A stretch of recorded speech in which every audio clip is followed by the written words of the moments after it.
कमाल की बात देखो, 2025 शुरू हुए 2 महीने खत्म नहीं हुए, लेकिन अभी से सबको पता है इस साल का बेस्ट एक्टर का नेशनल अवार्ड किसको मिलने वाला है। विकी कौशल एस छावा सिर्फ एक्टिंग नहीं किया, उस कैरेक्टर को जिंदा कर दिया। छत्रपति संभाजी महाराज को कितने लोग इनके चेहरे से पहचानते हैं। वो मराठा एम्पायर जिसपे बेस्ड तानाजी जैसी मूवीज लोगों के रोंगटे खड़े कर चुकी हैं, बाजीराव मस्तानी जैसी फिल्म कितने रिकॉर्ड्स बना चुकी हैं, उससे टक्कर लेकर पब्लिक को थिएटर में इमोशनल कर दिया, हिस्ट्री को दोबारा जीने को मजबूर कर दिया और एक्टिंग परफॉर्मेंस से सबका सर अपने सामने झुका दिया। जिस टैलेंट को फिल्म बनाने वाले लोगों ने इतने साल दबा के रखा, उसको जब पब्लिक ने पहचाना तो सीधा सर पर बिठा लिया। सिर्फ पैसा नहीं, रिस्पेक्ट कमा लिया। फिल्म ने रिकॉर्ड्स की लाइन लगा के रख दी है। क्या बॉलीवुड, क्या साउथ इंडस्ट्री, जिधर छावा की नजर गई उधर शिकार कर दिया बिना किसी फर्क। किसी ने सोचा था 100 करोड़ एक ऐसा नंबर जितने में आजकल किसी बॉलीवुड फिल्म का लाइफ टाइम कलेक्शन सुपरहिट घोषित कर दिया जाता है। वो सिर्फ 70 घंटे से कम में एक हिंदी फिल्म अपने दूसरे हफ्ते में कमा के दिखा देगी। सेकेंड वीक 3 दिन में 100 करोड़ पार, ऐसा बॉलीवुड के इतिहास में कभी नहीं हुआ।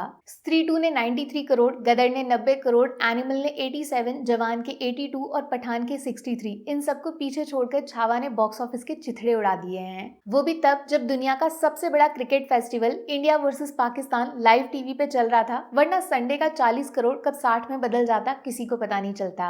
अब सिर्फ छावा के आगे पुष्पा 2 खड़ी है, जो बेशक इंडिया का सबसे बड़ा सीक्वल सिनेमा था, उसका एडवांटेज अलग था। 3 दिन में 128 करोड़ किया था हिंदी में। किसी ने सोचा था वो सिनेमा जिसमें ना कोई स्टार है, ना कोई बड़ी पॉकेट वाला प्रोड्यूसर है, ना ही सीक्वल फैक्टर है, वो एक दिन इंडिया की सबसे बड़ी फिल्म को टक्कर दे सकता है। सिर्फ 100 करोड़ के बजट में बनने वाली फिल्म अब 10 दिनों में 300 करोड़ पार कर चुकी है। सीधा सीधा 200% का प्रॉफिट बना चुकी है। Picture blockbuster. और ज्यादा चौंकना मत अगर मार्च के पहले हफ्ते के खत्म होने तक 400 करोड़ खत्म करके छावा 500 करोड़ क्लब में शामिल होने को आगे बढ़ जाए। लेकिन क्या आपको पता है, 5 साल पीछे 2020 में कुछ ऐसा हुआ था जो शायद अगर पूरा हो जाता तो विकी कौशल को छावा के कैरेक्टर में देखना असंभव हो जाता। साल था 2019। बॉलीवुड की एक बिग बजट फिल्म को अनाउंस किया जाता है जिसको करण जौहर की लाइफ का ड्रीम प्रोजेक्ट बताया जा रहा था। उस वक्त इसको हिंदी सिनेमा के इतिहास की सबसे महंगी फिल्म बता रहे थे, क्योंकि इसमें कम से कम एक साथ 15-20 एक्टर्स काम करने वाले थे। रणवीर सिंह से लेकर आलिया भट्ट, करीना कपूर, अनिल कपूर, भूमि पेडनेकर, जानवी कपूर और बहुत सारे धर्मा एक्टर्स फिल्म में छोटे छोटे रोल करने वाले थे।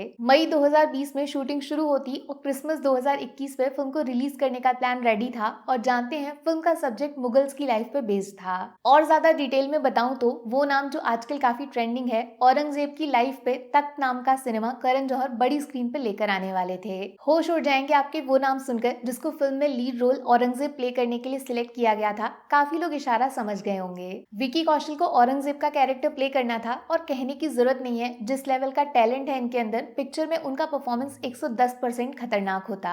जैसे छावा में अक्षय खन्ना को ओल्ड एज औरंगजेब दिखाया है, लेकिन इस फिल्म में उसकी जवानी के किस्से दिखाए जाते, अपने परिवार को कैद करने की कहानी सुनाई जाती। फिल्म का टाइटल ही तख्त है, माने मुगल एम्पायर में थ्रोन की लड़ाई को दिखाया जाना था, जिसमें एक तरफ विकी कौशल, दूसरी तरफ रणवीर सिंह आमने सामने भिड़ने वाले थे। इवन विकी कौशल का इंटरव्यू भी आया था जिसमें उन्होंने औरंगजेब का रोल प्ले करने की बात बोली थी और कितना बड़ा चैलेंज होगा ऐसे इविल कैरेक्टर को प्ले करना, ये भी बताया था। लेकिन उस वक्त कोविड-19 आ गया और सारे काम पे ताला लग गया। तभी बॉलीवुड ने नेपोटिज्म का मुद्दा उठाया, जिसमें करण जौहर को पब्लिक ने खूब सुनाया था। फिल्म में चूंकि आलिया, रणबीर, जानवी सब एक साथ थे, तो नेगेटिव रिएक्शन के डर से करण ने उस वक्त तख्त पे रिस्क लेने से मना कर दिया था। बट एक इंटरव्यू में बताया था उन्होंने, रॉकी रानी की प्रेम कहानी के बाद दोबारा उस फिल्म पे काम शुरू करेंगे, क्योंकि तख्त उनका ड्रीम प्रोजेक्ट है। तब से लेकर अब तक कोई अपडेट तो नहीं पाया, लेकिन इतनी गारंटी दे सकती हूँ मैं आपको कि विकी कौशल छावा करने के बाद औरंगजेब का रोल तो गलती से नहीं करेंगे। इवन शक है मुझे तख्त जैसी फिल्म को दोबारा स्टार्ट करने के बारे में सोचा भी जाएगा, क्योंकि प्रोजेक्ट बहुत रिस्की होगा, पैसा रिकवर करना मुश्किल ना हो जाए।